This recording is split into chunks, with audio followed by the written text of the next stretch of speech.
Hey, my name is Alicia. In this lesson, I'm going to talk about expressions for social media. Let's get started. All right, I want to talk about a lot of verbs that we use specifically for social media. So it's not for email, it's not for like communication in your office, it's specifically for social media. The first verb is to post, to post. This means to share something on social media. We can use it on Twitter or Facebook, Instagram, whatever your preferred social media is. It means to share something there. We tend to use to post more on Instagram and on Facebook. We use maybe another verb I'll talk about later for Twitter, but you can use it on Twitter as well. For example, I posted a picture on Instagram. So post in past tense becomes posted. I posted a picture on Instagram, or I posted a picture on Facebook. I posted a picture on Twitter. You can use it to talk about sharing something on social media. To post, to post. Then this next kind of group, I guess, is important for building your network on social media. So we have these two verbs, to friend and to follow someone, that we use most of the time. So when we add someone to our social media accounts, we make a connection with someone, we friend them. So we use friend on Facebook. So please friend me on Facebook. We use follow more on Twitter and Instagram. And we can also use follow on like Facebook pages too. There's an option to follow or like to friend people, I think, as well. So following and friending have really the same meaning. Like you want to receive updates from that person. You want to exchange contact information with that person. For example, I just followed you. I just followed you. So you could use it on Twitter or on Instagram, whatever, to friend or to follow. I feel more generally we use follow to mean now I am receiving your updates. Okay, then the opposite of this is to unfriend or to unfollow. You may also hear defriend, but we do not use defollow, we use unfollow.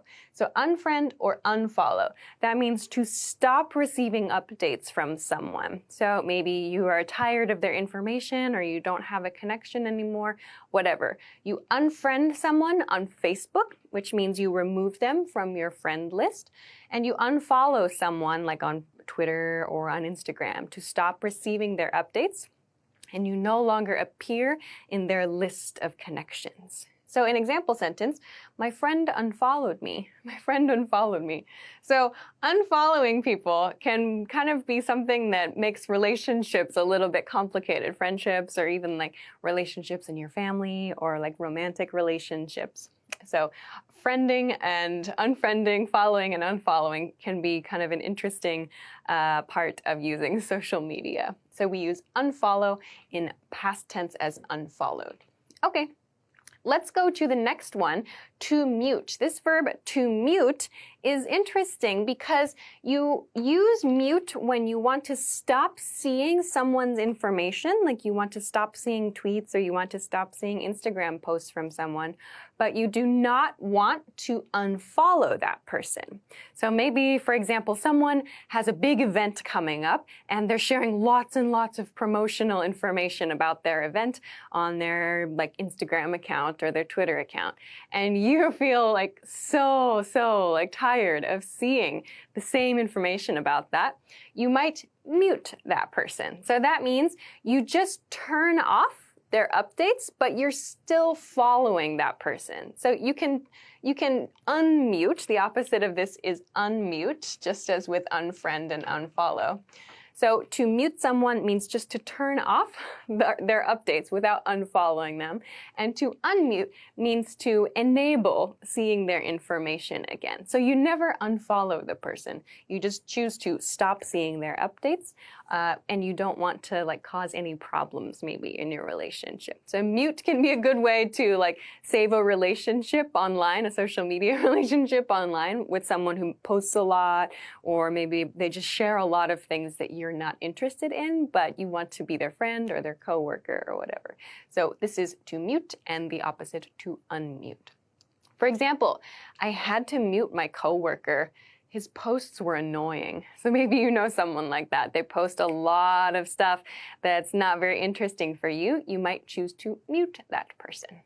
Okay, the next verb here is to block, to block. So we use block to stop someone from seeing our updates. So if there's a strange person that tries to follow you, or maybe you have a really bad relationship with someone, or maybe you have a breakup and you decide you don't want that person to see your information, you can choose to block a person, Past tense, blocked. So I blocked a strange account that was sending me pictures. So a strange account was sending me lots of pictures. They were like really not good pictures. They were not what I want to see, and I don't know the person, so I blocked the account. They can't send me information anymore, and they can't see my updates either. So this is to block someone. Okay, the next one, this is very interesting because this is actually a symbol. To at is how we read this, to at. So to at someone means to include their username in a comment or in a post or something. You're essentially notifying that person. First, you're notifying that person that you're making some comment about them or you're including them in a post of some kind. And other people who see that post can click on the link, can click on the username to find that person's profile. So for example, if your username is like ABC, it would look like @ABC. And when you at someone, like if I want to at ABC, I would include it in my Instagram post or whatever, and then I can see, and then ABC, person ABC can receive the information that I'm sharing about them, and other people can be linked to ABC. So this is called to at someone, to include their username in a comment or to reply to that person with their username. So you will often see this expression right here. Don't at me. Don't at me. So people often use this when they share a very strong opinion about something. Like, pepperoni pizza is the best pizza. Don't at me. So that means I don't want to hear your responses. So that means don't put my username in a reply to this. Don't reply to me with your opinions because this is my opinion and I have a strong opinion about it. So we often use this in a joking way, but sometimes you'll hear it in a more serious way too. Most of the time I feel like we're kind of joking or teasing about something. So this is what at means, and we read the symbol as at. Okay, let's go on to the next group then. The next group is to tag or to untag someone. To tag or untag someone is used a lot in photos. So on Instagram, if we share a photo and there are people in the photo, we can select the people and add their username. We can at the person in the photo. So when we click on the photo, we can see all of the people or all of the accounts that are tagged in the photo. So to tag someone means to mark someone in a photo or in a post. You can tag someone in a post. The opposite is to untag. That means to remove a tag from a photo. So in an example sentence, don't tag me in the photo. So maybe there's an embarrassing photo of you, or for some reason you don't want to be included in the information of the photo, you can say, don't tag me in the photo, or I untagged, in past tense, I untagged myself from the photo. So to tag is to include yourself in a post or in a photo or something, or to include another person, and to untag means to remove yourself. So what's the difference between tag and at? To at is a written message. To at someone is a written message. And to tag someone is like just to include someone in the post or to note that someone appeared in a photo somewhere. So to at someone is like to include some kind of written comment. Okay. The next one is to report, to report. So when you see something strange, suspicious, or there's like harassment or something inappropriate, you can report a post. I've just used post as a noun. Post is anything that's on the internet. Any like one update on social media is a post. So you can report a post for some reason. So that means you want to share with the administrators that there's some kind of problem with this post. For example, I reported an account for spam. I reported an account for spam. In this case, it's an account, not just a post, but one user's account is sharing lots of spam. So spam means lots and lots of junk information, or they're sending lots of maybe advertisements. I didn't request. This is spam. This is junk. So I reported, past tense reported, the account for spam. You'll notice we use for here plus a noun phrase. I reported an account for spam. So this shows us the reason we reported. All right, so this leads us to the next vocabulary word, which is to spam, to spam. So spam can be used as a noun, yes, to mean junk. And we can use spam as a verb. When we use spam as a verb, it means we share a lot of information, like at one time. Maybe in 15 minutes, we make lots of posts about the same topic, or we share lots of tweets about the same thing. We're spamming someone's timeline. So the timeline is that row of updates that you see when you enter Facebook or Instagram or Twitter. All of the updates that you can look at, that's called the timeline. So to spam someone's timeline means just to share a lot of stuff at the same time. So it's a negative thing, generally. For example, that guy always spams my timeline with junk. Maybe you know somebody who promotes a lot of things, or maybe there's a brand you follow that has this specific promotion style. They share a lot of information. So you can call that spamming. Okay, the next verb is to repost. To repost is how we say this, not repost, but repost, to repost. To repost means to post again, to post again. So this is sharing something again that you shared in the past. So this is different from retweet. I'll talk about it in a minute. To repost means to share something again. So maybe on Instagram you have a favorite photo or a photo you shared a few years ago and you want to share that photo again. You can say, I'm reposting this photo, or I reposted this thing. Another example, I might repost the information about my event. So I might share this thing that I shared before. I might repost something. Okay, the next two verbs are specifically for Twitter. So they are to tweet and to retweet. So to tweet means to share an update on Twitter, to write something on Twitter or to include in your post a picture or a link, whatever.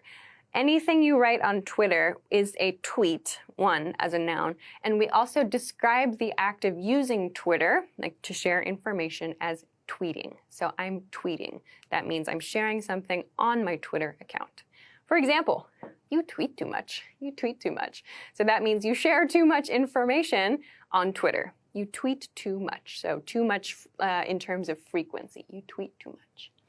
Then to retweet or to quote tweet means to share someone else's tweet, or you can share your own tweet again. So it's kind of like reposting, sort of, but generally when we say repost, we mean creating another post with the same information you had before. With retweet, it's like we're refreshing, kind of. We see something that someone else wrote that we like and we want to share. We can retweet that information and it shares on our timeline to the people who follow us. But that's not quite reposting. So reposting is taking some content from the past or from another person's post and making a new post with that thing. So retweeting is like sharing on Twitter, really. You might also see quote tweet or QT. So to quote tweet means to find a tweet you like or to find a tweet you want to share and quote it inside your tweet. So we can see the original text, maybe the original thing that someone else shared or maybe that you shared, and you want to quote that and add an extra comment or maybe add a link. So we call that a quote tweet, or as a verb, we can say to quote tweet someone.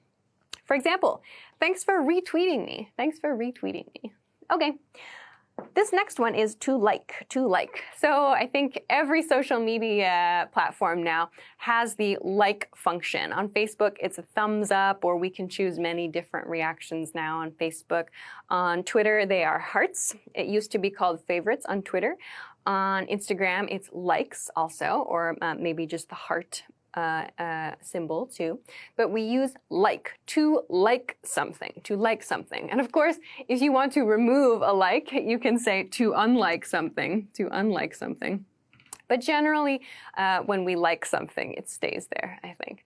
So to like something just means to mark that you liked a post, or you liked a tweet, you liked a picture on Instagram.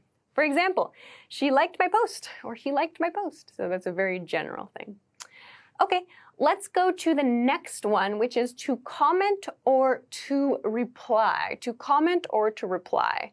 So we can use either of these to talk about responses to someone's post. So this is a bit different from this one, to @, because when we @ someone, we include their username in our comment or in our reply or whatever to like send them a notification about this. So not always is an @ like a comment or a reply. Sometimes they are the same, sometimes they are different.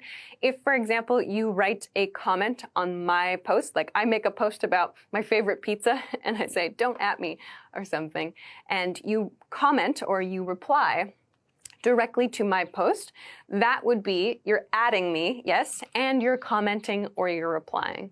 So, but in cases where the poster is talking about someone else, for example, you might comment or you might reply to the original poster and you don't want to mention the other person. So you do not include their @ you don't include their handle. So you're not adding the other person, if that makes sense. You can comment and reply to the original poster, and you don't have to @ another person in the conversation. So this is a case where comment and reply might not mean the same thing as to @ someone. So to comment or to reply to something is to reply to a post, to comment on a post. So those are the two prepositions we use: to comment on a post, to reply to a post, or to reply to someone. So reply to, comment on. Those are the prepositions we use. For example, I get so many useless comments on my posts. So you can use comment more, I feel like, on Facebook or on Instagram, and we use reply a lot on Twitter. But you may hear reply used on Instagram from time to time too. Okay, the next verb is to edit. To edit something means to change something. We do not have an edit feature on Twitter at the time of making this video anyway, but we do have an edit feature on Instagram and on Facebook. So to edit means to make a change to your post. If you find like a mistake, or if you realize you need to share some more information or remove some information, you can edit your post. You can edit like the text in your post, or remove a photo, or include a photo or something. For example, I need to edit that post. So you found a mistake or you're missing information. So to edit something. Okay, the next one is an important word for social media in general. This mark is read as hashtag, hashtag. So hashtags are used to make categories for your posts. Hashtags are used a lot on Instagram. So for example, if I make a post on my Instagram about this lesson, I might write hashtag English Class 101. So that means every post that has this hashtag English Class 101 is somehow connected to our lessons and our content, or maybe our YouTube channel or our website. So everything with that hashtag has some relationship to this topic, English Class 101. Or if I want to talk about my favorite movie, I could write hashtag, my favorite movie, or hashtag the name of the movie I just saw, like The Lion King. So hashtags are used so that we can search for other posts that have the same topic. You might also see a hashtag like this used. So TBT, this is a very popular hashtag. TBT stands for Throwback Thursday. This is an example of a common social media trend. So maybe every day of the week, there's a different trend you can participate in on social media. TBT, or Throwback Thursday, is a very popular one. So as you can guess, this happens on Thursday. And throwback means we're looking back. So to throw back is a casual way to mean to look back like in a happy way on something from the past. So we share a post from the past on Thursday and tag it TBT. So I've just used tag here. To tag something with a hashtag, we can do this as well. So you can tag it TBT or hashtag TBT. So this is how we use hashtags, and we use the word hashtag to express this mark. Okay, the next verb is to scroll. To scroll refers to this motion. So as you look on your phone or on your computer or your tablet, whatever, this motion, if you're on your phone or a tablet, a touch device, is scrolling. If you use a mouse, you just move the mouse, roll the mouse ball down the screen, whatever. So this motion, moving the information from the top of the screen to the bottom, is called to scroll, to scroll. So I scrolled Twitter for hours yesterday. So past tense, scrolled. I scrolled Twitter for hours yesterday, or I scrolled Instagram for 3 hours yesterday. So that means just looking at the information on your timeline. Okay, the next keyword is emoji, emoji. So emoji are those little faces or like the little characters, the little pictures that we can use in text messages and in the text in our posts on social media. These are called emoji in English. For example, I don't like using emoji. So some people really like them, some people don't like to use them so much. It's up to you. Emoji is the word we use to talk about those. Okay, the last word for this lesson is recent slang, and this is specific for Twitter. It is to get ratioed, to get ratioed. To get ratioed means to receive a huge number of replies to a post. But the ratio, or the number of replies, is much, much larger than the people who shared it or the people who liked the post. So for example, this user, we might say about this user, that guy got ratioed. So this post, this is the user, maybe the user name is Weird Opinion, for example. Anyway, the post is food is bad. Food is bad. So this is a very unpopular opinion, or maybe a bad opinion. So the number of replies in this example is 1,322, a lot of replies. The number of retweets, so times people shared the tweet, 16. And 29 likes on the post. So in this example, there are so many replies here, but there are so few people who wanted to share or who maybe liked or agreed with this post. We call this a ratio. So on Twitter, it's like a Twitter slang, to get ratioed. That guy got ratioed. So lots of people replied to say that this was not a good opinion. So this is a unique expression that we use on Twitter. We do not use this on Instagram or on Facebook, but you may see this on Twitter from time to time. So those are some expressions that you can use for social media. Thanks very much for watching this lesson, and I will see you again soon.